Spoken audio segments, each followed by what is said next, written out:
પોરબંદરમાં ટ્રાફિક સમસ્યા લઈને પીઆઈએ સ્પષ્ટ વાત કરી છે કે ટ્રાફિકને અડચણરૂપ બનનારને પીઆઈ રોકડું પરખાવ્યું હતું। ટ્રાફિકને અડચણરૂપ બનનાર વિરુદ્ધ ઝુંબેશ ચાલુ જ રહેશે। ભલે મારી બદલી નાગાલેન્ડ કરાવો, ઝુંબેશ તો ચાલુ જ રહેશે તેવું કહ્યું। પોલીસે ટ્રાફિકને અડચણરૂપ દબાણો દૂર કર્યા। વેપારીઓ દુકાનની બહાર કરેલા દબાણ હટાવ્યા હતા। પોલીસે ફૂટપાથ પર બોર્ડ માલસામાન ન રાખવા પણ કહ્યું હતું। સૂચનાનું પાલન ન થતા 29 વેપારીઓ સામે ગુનો નોંધાયો છે। પોલીસે દુકાનની બહાર રાખેલો સામાન પણ જપ્ત કર્યો હતો। બાલાજીમાં જિગ્નેશભાઈ બેઠા છે ને કહું છું રેકોર્ડિંગ રાખજો ચાલુ। આજે અત્યારે આવવાનો છું, ફરીથી લઈ જવાનો છું।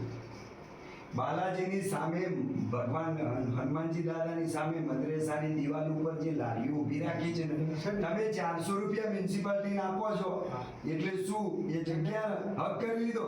આજે ફરીથી આવીશું। દુકાનવાળાને કોઈને તકલીફ પડી ભાઈ? તમે કરોડ રૂપિયાની 1.5 કરોડની 2 કરોડની પ્રોપર્ટી છે, 50 લાખની દુકાન છે, કરોડ રૂપિયાની દુકાન છે, કયા વેપારીને કાટલો પકડીને બહાર કાઢ્યા?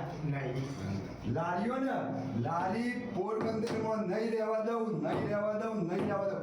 મારી બદલી નાગાલેન્ડ થાય કે મણિપુર થાય, કરાવી નાખો, જાઓ। આ જિગ્નેશભાઈ બેઠા ને કહું છું એ બી કોઈ અને મહેસાણા બાજુ ના કરતા, અમદાવાદ બાજુ ના કરતા, મારું ઘર છે, નાગાલેન્ડ કરજો અને મણિપુર કરજો। ત્યાં બરાબર સ્થિતિ નથી સારી, હા મને ત્યાં રાખજો।